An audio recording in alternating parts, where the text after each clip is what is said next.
എടാ എനിക്ക് ക്ലാസ് തുടങ്ങി. താമസിച്ചു. ക്ലാസ് കയറ്.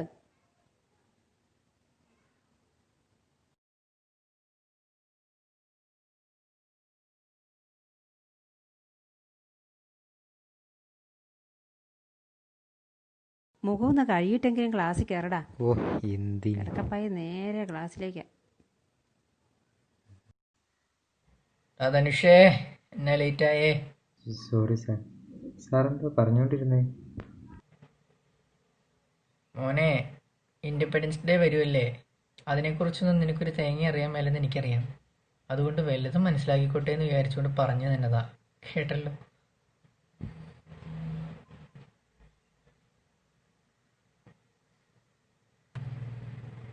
എഴുപത്തിനാല് വർഷം മുമ്പ് മഹാത്മാഗാന്ധിജിയും മറ്റ് ധീരരായ സ്വാതന്ത്ര്യ സേനാനികളുമാണ് ഇന്ത്യക്ക് സ്വാതന്ത്ര്യം നേടിത്തന്നത്. അതിനുശേഷം എല്ലാ വർഷവും ഓഗസ്റ്റ് 15-ന് ഭാരതീയർ സ്വാതന്ത്ര്യ ദിനം ആഘോഷിച്ചു പോന്നു. ഇന്ത്യക്ക് സ്വാതന്ത്ര്യം ലഭിച്ചിട്ട് ജവഹർലാൽ നെഹ്റു ആയിരുന്നു ഇന്ത്യയുടെ ആദ്യത്തെ പ്രധാനമന്ത്രിയായത്. ഇന്ത്യയുടെ ആദ്യത്തെ പ്രസിഡന്റ് രാജേന്ദ്ര പ്രസാദ് ആയിരുന്നു. ജവഹർലാൽ നെഹ്റു ആണ് റെഡ് ഫോർട്ടിൽ ആദ്യമായി ത്രിവർണ്ണ പതാക ഉയർത്തിയത്. നമ്മുടെ സ്വാതന്ത്ര്യത്തിനു വേണ്ടി ജീവൻ വെടിഞ്ഞ ധീരസേനാനികളെ കൂടി സ്മരിക്കുന്ന ഒരു ദിനമാണ് സ്വാതന്ത്ര്യ ദിനം. ഇന്ത്യ സ്പൈസസിലും മിനറൽസിലും വളരെയധികം സമ്പന്നമായിരുന്നു. ഇതുതന്നെയാണ് ബ്രിട്ടീഷുകാരെ ഇങ്ങോട്ട് ഏറ്റവും കൂടുതൽ ആകർഷിച്ചതും. അവർ ഡിവൈഡ് ആൻഡ് റൂൾ എന്ന പദ്ധതിയിലൂടെ നമ്മുടെ ഇന്ത്യയെ കീഴടക്കി. പതുക്കെ പതുക്കെ നമ്മുടെ പൂർവികരെ അവർ അടിമകളാക്കുകയും ചെയ്തു. ബ്രിട്ടീഷ് നമ്മളെ എത്ര കാലം അടിമകളാക്കി ഭരിച്ചു? ഓൾമോസ്റ്റ് ഒരു 200 വർഷം അടക്കി ഭരിച്ചു. പക്ഷേ ഇതിനിടയിൽ സിഗ്നിഫിക്കൻ്റ് ആയിട്ടുള്ള മറ്റു പല സംഭവങ്ങളും നടന്നിട്ടുണ്ട്. പറയാം. ഇതിൽ എടുത്തു പറയേണ്ട കുറച്ച് സംഭവങ്ങളാണ് 1857 റിവോൾട്ട്, ദണ്ഡി മാർച്ച്, സത്യാഗ്രഹ മൂവ്മെന്റ്, പിന്നെ INCയുടെ ക്രിയേഷൻ, അങ്ങനെ പലതും. കുറച്ചു നാളുകൾക്ക് ശേഷം മഹാത്മാഗാന്ധി, ഭഗത് സിംഗ്, ജവഹർലാൽ നെഹ്റു എന്നിങ്ങനെ പ്രമുഖരായ ലീഡേഴ്സ് ജനങ്ങളെ ഇൻസ്പയർ ചെയ്യുകയും തങ്ങളുടെ ആവശ്യങ്ങൾക്ക് വേണ്ടി പൊരുതുന്നതിൻ്റെ ആവശ്യകതയെക്കുറിച്ച് അവരെ ബോധ്യപ്പെടുത്തുകയും ചെയ്തു. അതേ തുടർന്ന് പല ഫ്രീഡം സ്ട്രഗിൾസും ഉണ്ടായി. എല്ലാവരും നല്ല രീതിയിൽ പങ്കെടുത്തുകൊണ്ട് അവസാനം ഇന്ത്യ ബ്രിട്ടീഷുകാരുടെ കയ്യിൽ നിന്നും സ്വാതന്ത്ര്യം കൈവരിച്ചു. ഇൻഡിപെൻഡൻസ് കിട്ടുന്നതിന് മുമ്പത്തെ അവസ്ഥ എന്തായിരുന്നു? ബ്രിട്ടീഷുകാർ ഭരിച്ചുകൊണ്ടിരുന്ന സമയത്ത് നമ്മുടെ പല അവകാശങ്ങളും നിഷേധിക്കപ്പെട്ടിരുന്നു. അവകാശങ്ങൾ നിഷേധിക്കപ്പെട്ട നമ്മൾ വെറും അടിമകളെ പോലെയായി മാറി. ഇന്ത്യ ഇൻഡിപെൻഡന്റ് ആയതോടെ ജനങ്ങൾക്ക് അവരുടെ അവകാശങ്ങൾ തിരികെ കിട്ടി. അവകാശങ്ങൾ തിരികെ കിട്ടിയതോടെ നമുക്ക് ആരുടെയും അടിമകളായി ജീവിക്കേണ്ട ഒരു അവസ്ഥ വന്നിട്ടില്ല. ഇന്ത്യയിലെ എല്ലാ ജനങ്ങളും സ്വതന്ത്രമായ ഒരു ജീവിതം നയിക്കുന്നത് സ്വപ്നം കണ്ട മഹാത്മാഗാന്ധിയുടെയും മറ്റു പല സ്വാതന്ത്ര്യ സേനാനികളുടെയും കഠിനാധ്വാനത്തിന്റെയും പ്രയത്നങ്ങളുടെയും ഫലമായിട്ടാണ് നാം എല്ലാവരും ഇന്ന് സ്വസ്ഥമായ ഒരു ജീവിതം നയിക്കുന്നത്. നെഹ്ലേ കുട്ട, നീ എന്നാടാ തപ്പന്നേ? അല്ല സാറേ, നമ്മുടെ ക്ലാസ്സിലെ ഗേൾസ് എല്ലാം പ്രസന്റ് ആണോ നോക്കിയതാ. നീ ആരെയൊക്കെ പിൻ ചെയ്യുന്നൊക്കെ എനിക്ക് മനസ്സിലായി. അതിനെക്കുറിച്ചൊന്നും ഞാനിവിടെ പറയുന്നില്ല. ആട്ടെ, ഇനിയൊരു പവർ പോയിന്റ് പ്രസന്റേഷൻ കൂടി കാണിച്ചിട്ട് ഇന്നത്തെ class നിർത്തിയേക്കാം. Not wholly or in full measure, but very substantially. At the stroke of the midnight hour, when the world sleeps, India will awake to life and freedom. 15th August, 1947, midnight. India awakes to a new life of freedom. But 2 centuries of colonial rule had decayed India from within, leaving the country ridden with poverty and hunger. Our founding fathers set out to wipe every tear from every eye. They needed a pole star, that single focal point to make India modern and progressive. Something that captured the uniqueness of the chaotic but eternally hopeful nation.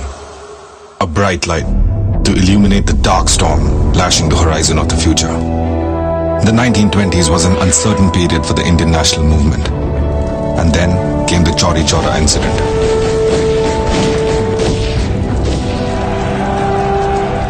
Mahatma had suspended the non-cooperation movement.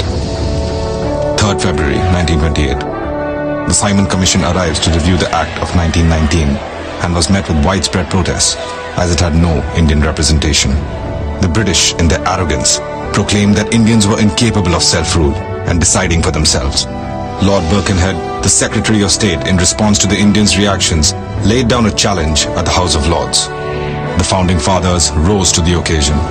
An all-party conference was convened in February and May 1928. Led by Nehru, the committee drafted the Nehru Report in September 1929, demanding self-government under dominion status within the empire. But Quaid-e-Azam, Muhammad Ali Jinnah, rejected the report, stating that from then on, Hindu and Muslim paths were different. He further countered the report with his infamous 14 points in March 1929. Meanwhile, the annual session of the INC was held in Lahore in 1929 under the presidency of Jawaharlal Nehru. They voted for the historic resolution of complete independence and declared the last Sunday of January 1930 as Independence Day. The resolution gave the British Parliament the ultimatum that if they accepted the report by 31st December 1929, Congress would adopt it as it is. If not, they would insist on complete independence. December 31st, 1929, the INC stalwarts gather around the river Ravi. The British have paid no heed to the ultimatum, and thus the Swaraj flag is proudly unfurled. The freedom fighters were prepared for the fight. It was an event so monumental, it would change the course of history itself. Elections were held in 1937. INC came into power and formed ministries in almost all provinces. For the first time under British rule, Indians could become directly associated with the government. The dream of Indians holding the power of the government and serving the masses had become a reality. But the cheer didn't last long. World War II was initiated.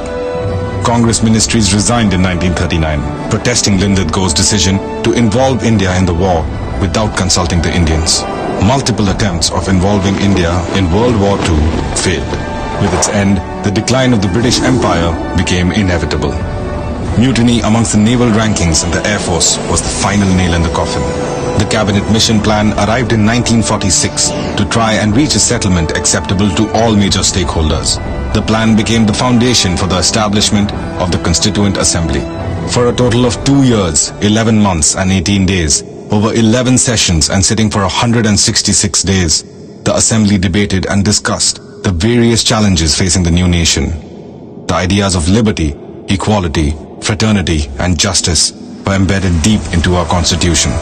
On 26 January 1950, the Constitution was enforced in its entirety.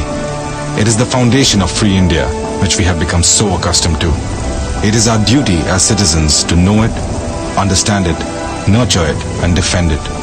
It is our duty to remember so that we can build the India of our dreams.